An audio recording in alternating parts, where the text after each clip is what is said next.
The big breaking news at this hour is where the Indian Defence Minister Rajnath Singh has refused to sign the document at the SCO Defence Ministers meeting, which could have weakened India's stand because this document tried to weaken the issue of terrorism. Sources have said that the Defence Minister has refused to sign the SCO document as it attempted to remove Pahalgam and instead include Balochistan.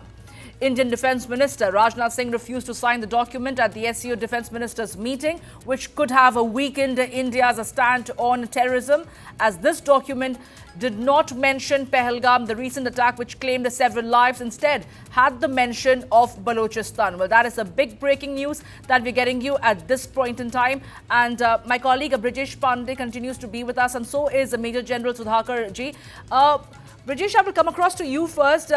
While Rajnath Singh has taken this opportunity and this global platform to assert that India is not going to talk soft when it comes to terrorism, he has also ensured that people do not forget what happened in Pahalgam, where several people lost their lives, and Pakistan cannot be let off scot-free. Well, I think, post-Pahalgam attack and, the way US President, started talking about that, how he's the one who brokered the peace between India and Pakistan, where Indian side stand was that, it was merely cessation of hostility. I think, there's some sort of realization has also dawned upon Indian establishment that only the wearer know where the shoe pinches. And that is the reason why Indian government, in a big policy shift, has decided that from this day onwards, post-Pahalgam terror attack, any terror attack which takes place on Indian soil will be treated as an act of war. It was a big policy shift. And I think, the change, the hardening of position vis-a-vis the terror attacks and all those, all those countries which are very, very soft when it comes to, identifying Pakistan as a nation state which indulges in cross-border terrorism, which indulges in, which acts as a safe sanctuary for terror outfits and provides all kind of, logistical support to those terror outfits. India has decided that they will not play a second fiddle role when it comes to international narrative. And I think that is the reason why we saw Raksha Mantri Rajnath Singh making it very, very clear, when he was talking in the SCO defense meeting, he said that,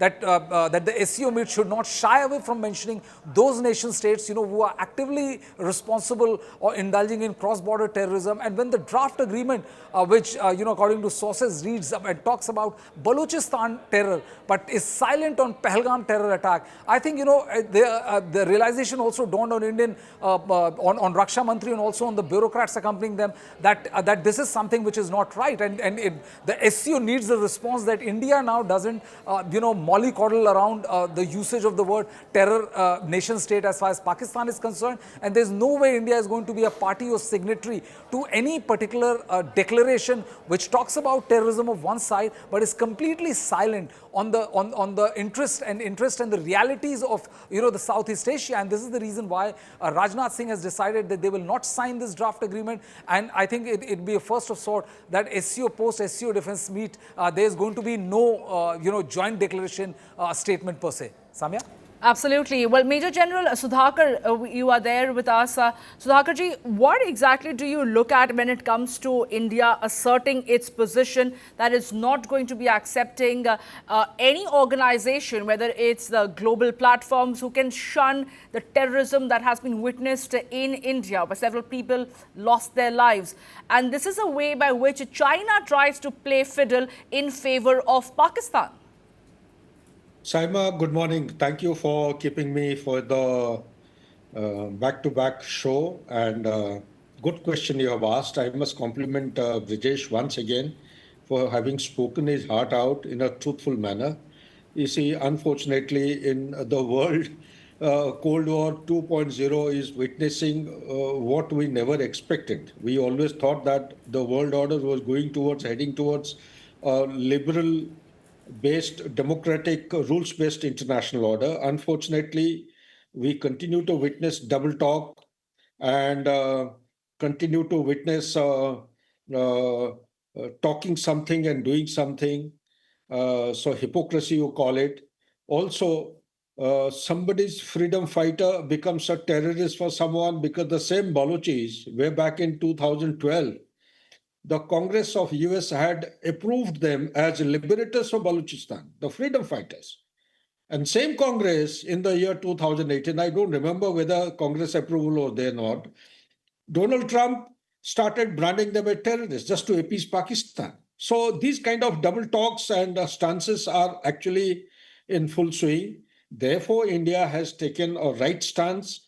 I personally feel, as a military man, that at some point in time, in the growth story of a nation like India, a civilizational country, we have to call out, we have to call spade a spade. And regardless, I'm aware of the fact, I've just come back from my travel tour to a number of countries in the Western Hemisphere. I'm quite mindful of the fact that big superpowers or global powers are not going to take a stance in a healthy manner. Strategic autonomy is the biggest enemy of theirs. They may impose sanction against India. Let them do anything. If Russia has been imposed with 30,000 sanctions, yet Russia is posting such a high, reckonable rate of growth, despite the ongoing war, I'm sure India is in a very golden position of, the shining spot. We can bear all these kind of challenges. Our Honorable Defence Minister has called out the lacuna very correctly. Compliments to the team that he is actually there accompanying the Honorable Minister. But one thing I would also say, suggest to the diplomats and the bureaucrats accompanying the minister, decision maker is very important. Who has given the decision for the perpetrators of terrorist attack of Pahalgam to come across the border? Was it the chief of the army staff who gave the decision? Was it the political authority? Or it is somebody or low grade kind of a military officer or a civilian officer? Somebody who's the decision maker. The tap of terrorism must be stopped. And that tap of terrorism is at Rawalpindi, not at Islamabad. If it is at Islamabad, that also needs to be addressed next time. The chief of the army staff of Pakistan has to be addressed.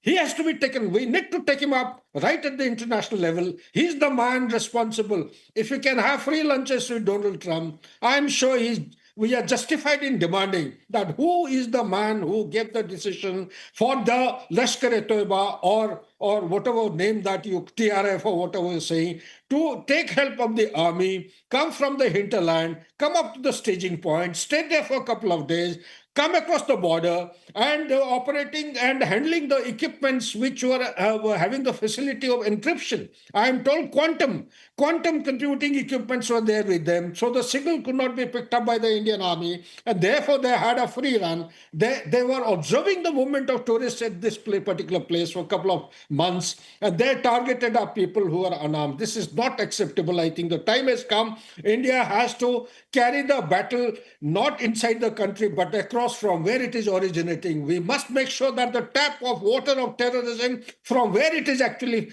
flowing and flooding our country must be permanently shut.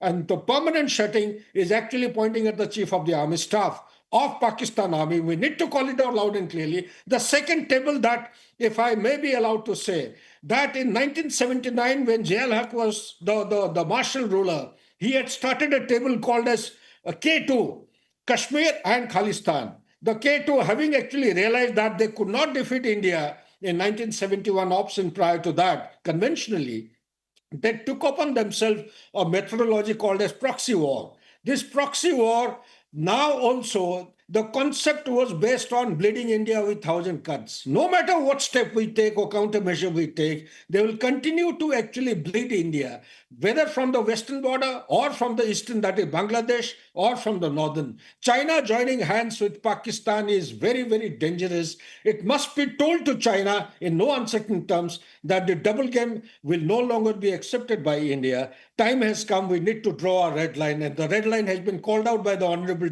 Defence Minister of India. I must compliment him and the entire team. We must speak it out loudly. This message must be taken to BRICS also. The BRICS meeting is due sometime in 6th and 7th of July in Brazil. And I'm surprised as to why this point was not brought up in the G7 meeting where our Honorable Prime Minister had gone as on invitation to Canada. All over the world, every platform, India must make sure that Pahalgam issue is wrecked up and it is recorded in the minutes and it is actually called out by one and all in the world over.